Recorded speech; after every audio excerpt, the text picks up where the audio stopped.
갈라디아서 1장 11절에서 17절 말씀까지 봅니다. 신약성경 301페이지입니다. 갈라디아서 1장 11절. 형제들아, 내가 너희에게 알게 하노니 내가 전한 복음은 사람의 뜻을 따라 된 것이 아니니라. 이는 내가 사람에게서 받은 것도 아니요 배운 것도 아니요 오직 예수 그리스도의 계시로 말미암은 것이라.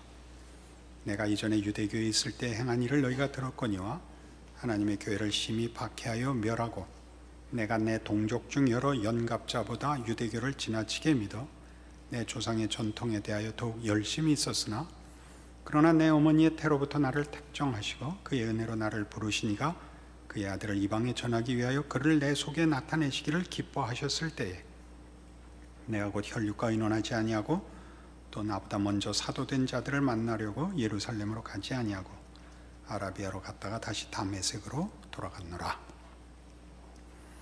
갈라디아서는 처음에 말씀드린 바와 같이 갈라디아 교회에 들어온 율법주의에 대하여 이제 사도 바울이 그 잘못과 복음과 다른 것을 아주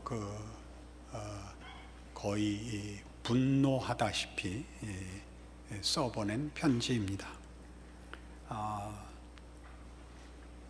여기에서도 가장 중요한 오늘의 본문에도 내가 전한 복음은 사람의 뜻으로 따라된 것이 아니니라, 이 얘기를 하려고 한 것이죠.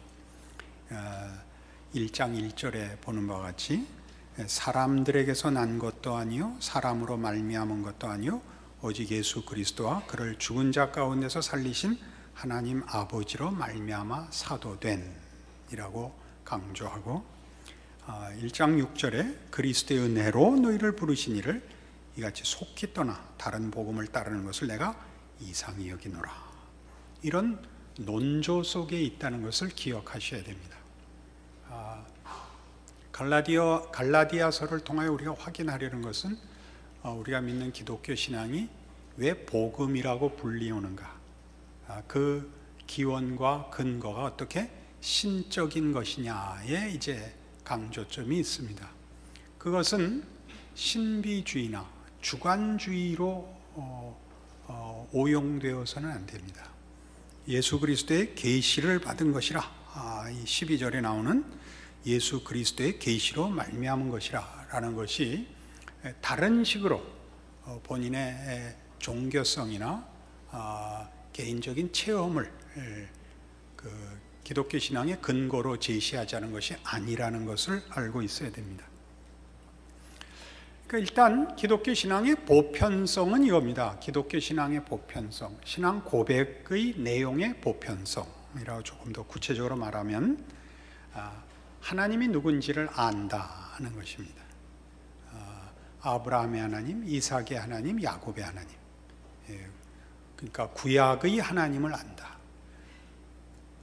우리를 지으신 하나님, 지금 섭리하시는 하나님, 심판자이신 유일한 하나님을 안다. 예수 안에서 안다. 예수가 왜 오셨는지 알고 예수님이 십자가를 지신 이유를 안다. 우리의 죄 때문이다. 그걸 압니다. 그리고 내가 누군지 안다. 기독교 신앙 고백의 내용의 보편성입니다. 이 중에 어느 것 하나도 지금 얘기한 이 세 가지에서는 빠져도 안 되고, 여기다 다른 것은 그 본질적 요소로 덧붙일 수 없습니다. 그것이 이 갈라디아서에서 말하는 7절에 있는 다른 복음은 없나니 라는 뜻입니다. 그러니까 논리성이라든가 경험이라든가 감동 위에 서 있지 않습니다. 이 고백을 논리적으로 정리할 수 있고, 이것을 경험했다고 얘기할 수도 있고 감동했다고 얘기할 수 있지만, 감동과 이론이나 경험은 그것이 본질적인 내용은 아닙니다. 이 점을 분명히 해야 됩니다. 우리는 이 문제를 다음 시간에 좀 더 구체적으로 이 문제만 다룰 것입니다. 그러나 오늘 하려는 것은 그래서 뭐냐 하면, 그러니까 그것이 인간에게서 기원한 것이 아니라 하나님으로부터 출발한 것이다. 예, 이제 모든 초점이 오늘 있습니다. 오늘 본문에 왜 그래야 하는가? 가장 큰 이유는 신적 기원을 얘기하는 것이 그것이 은혜 위에 있다라는 것과 상통하는 것인데, 신적 기원을 은혜와 결부시키는 것은 우리로부터 출발한 것이 아니라는 말로써 은혜를 분명하게 정의해야 합니다. 은혜란 받을만 해서 받은 것, 노력해서 받은 것이 아니라라고 성경적으로 분명하게 이해하셔야 됩니다. 그건 무엇 때문에 분명히 해야 되느냐 하면, 그것이 은혜가 아닌 것을 은혜라고 말하기 시작하는 순간 그 은혜는 감사를 불러일으키지 않고 자랑을 불러냅니다. 자랑을 불러낸다는 것은 교만하다는 기독교 신앙의 윤리적 차원에서의 잘못이 아니라, 자랑은 근거가 자신에게 있는 것에 대한 숨길 수 없는 증거입니다. 난 했는데 넌 왜 못해? 이게 자랑입니다. 은혜는 내가 한 것이 없습니다. 내가 하지 않은 것, 할 수 없는 것에 관한 성경적 대표적인 표현이 은혜라는 말이죠. 그러나 이 은혜는 늘 오해를 받습니다. 본인이 은혜를 받지 않고 은혜를 말할 수 있다는 정도를 벗어나 은혜를 입었는데 은혜로 설명하지 못하는 경우가 더 많습니다. 난 기도했더니 됐는데 넌 왜 안 돼? 이렇게 씁니다. 본인은 진심을 가지고 은혜를 입은 자로서 증언하는데, 듣는 사람에게는 저 사람은 해서 됐고 난 안 해서 안 됐다 라는 논리가 되고, 그러면 한 사람에게는, 기도를 한 사람이 그 은혜를 결과시키지 못했을 때는 난 왜 내 기도는 효험이 없는가로 돌아옵니다. 하나님이 왜 응답하시지 않을까? 이렇게 묻는 건 정당한 질문입니다. 나한테 문제가 있어서라고 얘기하는 것은 정당한 답이 아닙니다. 그것은 우리가 성경적으로는 아직 모른다입니다. 우린 좀 더 구체적으로 아직 때가 되지 않았다라고 얘기할 수 있습니다. 하나님의 뜻은 다르다라고 얘기할 수 있습니다. 그러나 내가 나한테 잘못이 있다고 얘기하는 것은 정확한 설명이 아닙니다. 물론 이것과는 다릅니다. 구해서는 안 되는 걸 구했다든가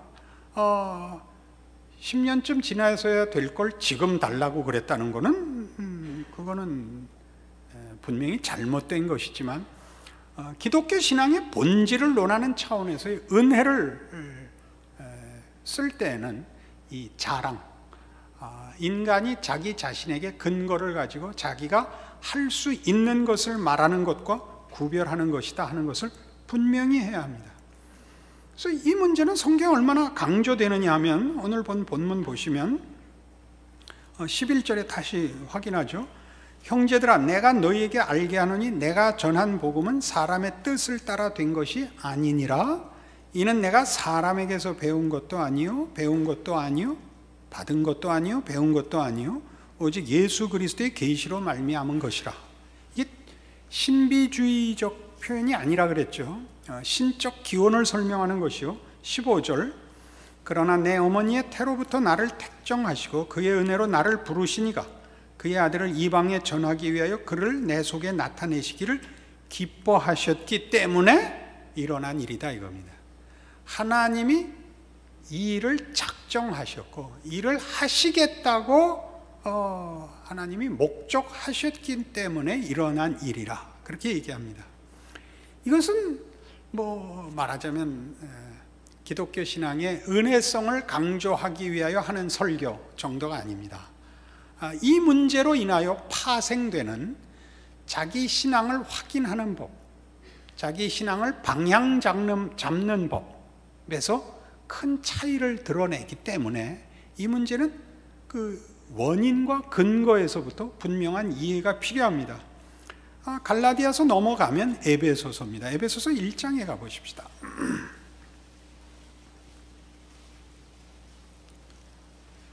에베소서 1장 3절 찬송하리로다. 하나님 곧 우리 주 예수 그리스도의 아버지께서 그리스도 안에서 하늘에 속한 모든 신령한 복을 우리에게 주시되 곧 창세전에 그리스도 안에서 우리를 택하사 우리로 사랑 안에서 그 앞에 거룩하고 흠이 없게 하시려고 그 기쁘신 뜻대로 우리를 예정하사 예수 그리스도로 말미암아 자기 아들들이 되게 하셨으니 이는 그가 사랑하시는 자 안에서 우리에게 거저 주시는 바 그의 은혜의 영광을 찬송하게 하려는 것이라. 우리가 가진 구원, 하나님이 우리에게 베푸신 구원이 얼마나 놀라운 것인가. 신적 목적과 신적 수준에 관한 것인가를 설명합니다. 그러나 오늘 우리 갈라디아서 1장 11절 이하의 본문과 연결되는 것은 그가 작정하셨다, 그가 목적하셨다가 이제 또 강조되는 것을 봅니다.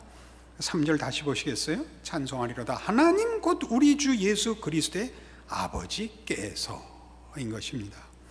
또 5절에 4절에 창세전에 그리스도 안에서 우리를 택하사, 당신이 정하사.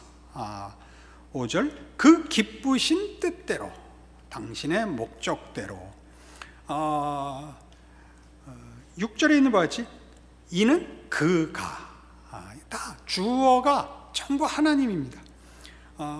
7절 우리는 6절에서 이미 아까 본 건 끝났군요. 7절에도 또 나오는데 우리는 그리스도 안에서 그의 은혜의 풍성함, 이렇게 계속 하나님 자신만이 기독교 신앙의 원인이시고 이유시고 창조자이신 것을 성경이 강조합니다. 이걸 왜 강조해야 되느냐? 조금 전에 말씀드린 바와 같이 이것은 그래야 기독교 신앙이 무엇이냐를 제대로 이해하고 그 내용을 채울 수 있고 누릴 수 있기 때문에 그렇습니다. 이 3절에서 6절에 있는 지금 에베소 1장의 이 내용은 하나님이 그리하셨다, 하나님으로부터 출발했다가 동일한 이유 때문에 이런 목적과 내용을 가진다고 되어 있습니다. 다시 봅시다. 찬송하리로다. 하나님 곧 우리 주 예수 그리스도의 아버지께서 그리스도 안에서 하늘에 속한 모든 신령한 복을 우리에게 주신 것입니다, 이겁니다.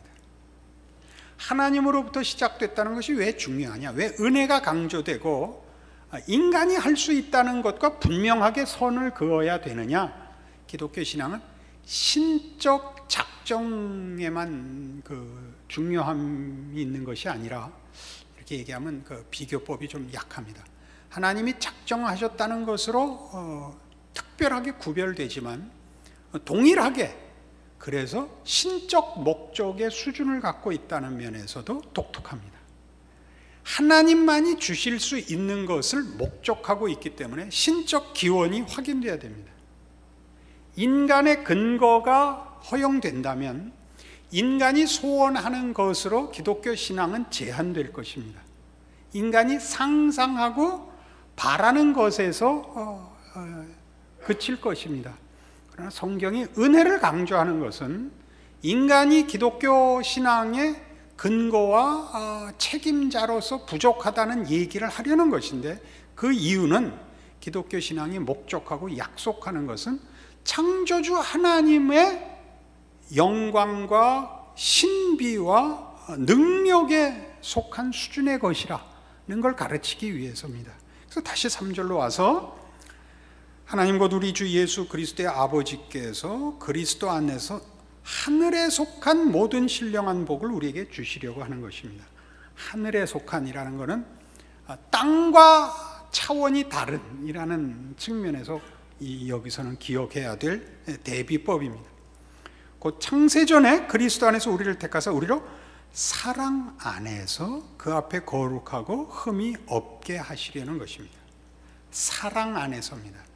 사랑 안에서, 이 말은 뒤에 나오니까 한번 더 봅시다. 조금 더 보죠. 그 기쁘신 뜻대로 우리를 예정하사 예수 그리스도로 말미암아 자기 아들들이 되게 하셨으니 이는 그가 사랑하시는 자 안에서 우리에게 거저 주시는 바 그의 은혜의 영광을 찬송하게 하려는 것이라.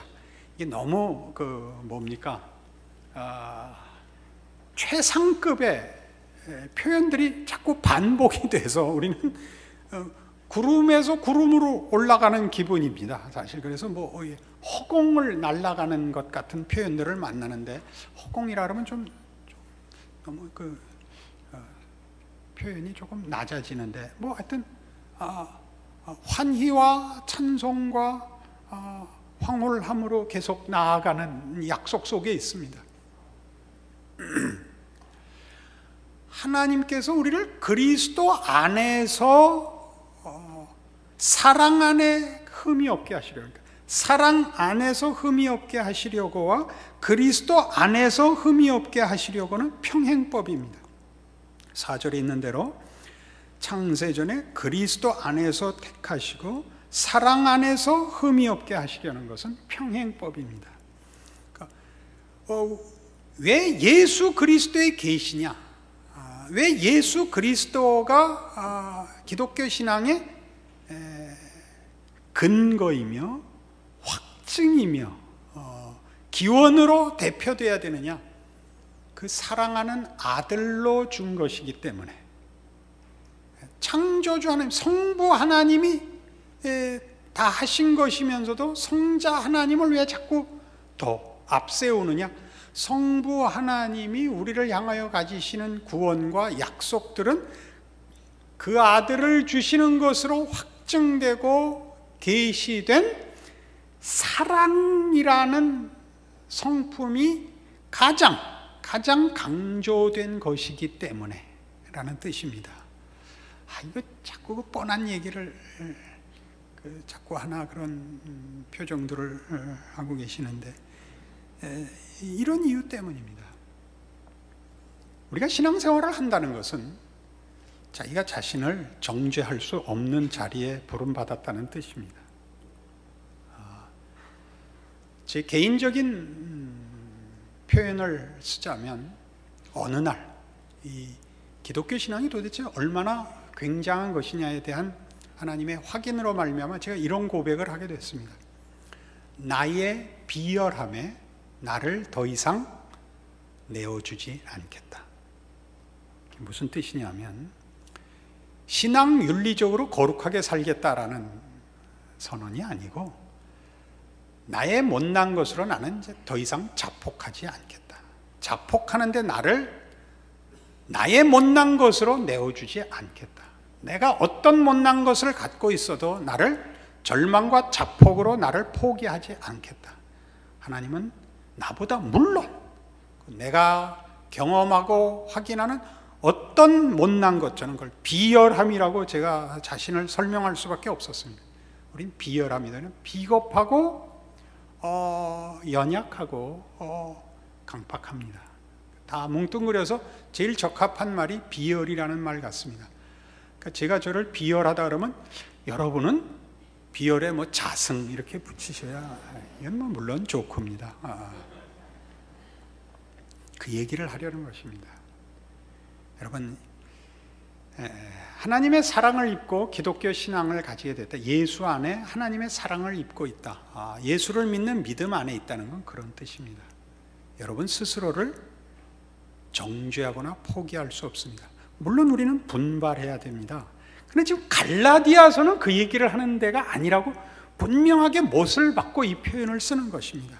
무책임해도 되고 은혜지상주의로 우리를 방임해도 된다는 얘기를 하는 자리가 아니라, 우리가 우리를 정죄하고 우리를 신앙에서 방해하는 가장 큰 적이 뭐냐 할 때는 도덕성보다 자폭성이라고 저는 생각하기 때문에 그렇습니다. 우리는 문득 내가 이러고도 신앙인이라는 게 말이 되냐라는 자책 앞에 섭니다. 그것이 우리한테는 가장 무서운 시험인 것 같습니다. 거기에 나를 내어주지 않겠다라고 어느 날 고백을 하게 되었습니다. 그건 우리로 하여금 우리가 차마 눈 뜨고 못 보겠다, 저 꼴만은 못 보겠다를 넘어가게 해야 옳습니다. 이 말을 하려고 이렇게 길게 했습니다. 교회 안에서는 못 볼 꼴이 없습니다. 그가 하나님의 은혜를 구하고 있고 하나님의 은혜를 필요로 하고 있다는 걸 여러분이 아시거든 못 넘어갈 것은 없습니다. 그가 예수를 믿지 말자고 하거나 예수 믿는 자의 당연한 책임을 외면하자고 하는 건 우리가 지적을 해야 되지만, 인간의 못난 것과 믿음의 연약함으로 몸부림치고 어쩔 줄 몰라서 자폭을, 사람 혼자 죽지 않는다고요. 물고 늘어지거든 같이 빠져 죽으십시오. 물론 그러시면 안 됩니다만, 그런 마음을 가지시는 것이 기독교 신앙의 중요한 핵심입니다. 왜요? 우리는 물에 빠져 죽는 사람 때문에 죽는 게 아니라 내가 나를 물에 더 많이 빠뜨립니다. 우리의 신앙을 경직되게 하고 사납게 하고 편협되게 하는 가장 큰 이유가 뭐냐? 자기가 자신을 용서할 수 없기 때문입니다. 자기가 스스로 나 같은 것이 교회에 나와 환영을 받는다는 게 말이 되냐? 저 사람들이 날 모르니까 그러지. 이게 여러분을 신앙생활을 못하게 합니다. 신앙의 가장 중요한 행복을 못 누리게 합니다. 근데 자신한테 가진 분노를 누군가 옆 사람에게 하게 마련입니다. 그래서 늘 한국 교회가 하는 그 한탄이지만, 우리 교회는 사랑이 부족해 라는 말은 본인이 사랑을 필요로 한다는 비명일 것입니다. 그죠? 우리가 인간의 몸을 입고 이 세상에서 신앙생활을 하는 이 세상 여정 속에서 자신의 신앙이 넉넉한 사람은 없을 것입니다. 그러니까 우리는 자꾸 누구 보고 뭐라 그러는 것입니다. 왜 뭐라 그러죠? 나 목마르다, 나 죽겠다 그러는 것입니다. 그때 제일 중요한 게, 여러분, 이것은 하나님께서 예수 그리스도 안에서 허락한 것입니다. 그것은 로마서 5장에 이렇게 분명히 언급되어 있습니다. 지금 뭐 에베소서에서 찾아본 것도 우리가 충분하지만 하나 더 봅시다. 로마서 5장 1절 이하의 이 중요한 성경 말씀을 우리 또 하나의 근거로 가집시다. 그러므로 우리가 믿음으로 의롭다 하심을 받았으니 우리 주 예수 그리스도로 말미암아 하나님과 화평을 누리자. 또한 그로 말미암아 우리가 믿음으로 서 있는 이 은혜에 들어감을 얻었으며 하나님의 영광을 바라고 즐거워하느니라. 다만 이뿐 아니라 우리가 환난 중에도 즐거워하나니 이는 환난은 인내를, 인내는 연단을, 연단은 소망을 이루는 줄 알미로다. 소망이 우리를 부끄럽게 하지 아니함은 우리에게 주신 성령으로 말미암아 하나님의 사랑이 우리의 마음에 부은 바 됨이니, 우리가 아직 연약할 때 기약대로 그리스도께서 경건하지 않은 자를 위하여 죽으셨도다. 의인을 위하여 죽는 자가 쉽지 않고 선인을 위하여 용감히 죽는 자가 혹 있거니와, 우리가 아직 죄인 되었을 때 그리스도께서 우리를 위하여 죽으심으로 하나님께서 우리에게 대한 자기의 사랑을 확증하셨느니라. 예수가 우리가 죄인일 때 죽었다는 건 우리가 예수를 찾지 않을 때입니다. 예수를 믿지 않을 때는 물론이고 예수의 필요성을 알지도 못할 때 예수는 우리를 위하여 죽으십니다. 그래서 뭘 확증했다고요? 하나님의 사랑을 확증하십니다. 우리의 사랑은 얼마나 보상 논리 속에 있습니까? 내가 사랑하니까 너도 날 사랑해라. 사랑할 만하게 굴어라 아닙니까? 그러니까 지금 이 사랑은 왜 등장하냐면, 우리가 그때 조건이 없을 때 정도가 아니라 조건이 마이너스였을 때다. 무엇인들 겁나랴 이 얘기입니다. 이 얘기가 8절에 등장하거든요. 그죠? 5장 8절이니까 앞에 7절이나 있는 겁니다. 제가 왜 이 얘기를 하냐면, 이게 느닷없이 사랑 운운하는 것이 아니라 이런 얘기 속에, 그러므로 우리가 믿음으로 의롭다 하심을 받았으니 우리 주 예수 그리스도로 말미암아 하나님과 화평을 누리자. 또한 그로 말미암아 우리가 믿음으로 서 있는 이 은혜에 들어감을 얻었으며 하나님의 영광을 바라고 즐거워합니다. 이게 우리 현실입니다. 뭐랄까, 현주소입니다. 그러나 현실은 환난 중에 있는 겁니다. 그 환난은 외부적인 환난만이 아니고 이 내부적 심령의 환난이 있습니다. 내가 신자 같지 않은 겁니다. 괴로운 현실입니다. 우린 신앙인이 어떻게 살아야 하는가 압니다. 사랑을 입은 자인 줄 아는데 사랑으로 답할 실력이 없습니다. 그죠? 그래서 여기서 배우는 겁니다. 환난은 인내를, 인내는 연단을, 연단은 소망을 이루는데, 환난 속에서 그 자책과 절망 속에서 뭘 배우느냐? 그래, 나에게는 나를 만족시킬 실력과 근거가 없다를 배웁니다. 환난이 만들어내는 인내와 연단입니다. 그래서 그리스도께로 우리를 몰아냅니다. 소망을 이루죠. 소망이 부끄럽게 아니함은이라는 말은, 이 소망이 헛되지 않으면, 이 소망이 실패할 수 없는 것은, 이 소망은 주어진 시작이 사랑이었다. 사랑이 뭔데요? 조건 없는 거였다. 사랑이 등장하는 것은 여기서는 전혀 감성적인 문제가 아닙니다. 하나님이 우리에게 이런 소망을, 이런 구원을 베푸실 조건이 우리에게 전혀 없을 때 준 것이다. 사랑이란 그런 거죠. 사랑이란 그런 거죠. 사랑은 조건으로 움직이는 게 아니죠. 그건 거래지요. 이해관계이고. 그게 우리가 가진 우리의 신앙 고백과 우리가 걷는 신앙 현실 사이에 사실은 우리를 괴롭히는 긴장 관계입니다. 이 부분을 확인해야 되는 겁니다. 왜 사도 바울이 이렇게 갈라디아서에서 펄펄 뛰느냐? 그러면 너희에게 소망도 없을 뿐만 아니라 너희에게 신앙이라는 것이 유지될 수가 없다. 그럼 결국 잘났고 못났고 왜 아무것도 없다. 거긴 그리스도가 설 자리도 하나님이 설 자리도 없다. 잘난 사람 못난 사람밖에 없다. 내가 전한 건 그거 아니다. 내가 전한 건 그거 아니다.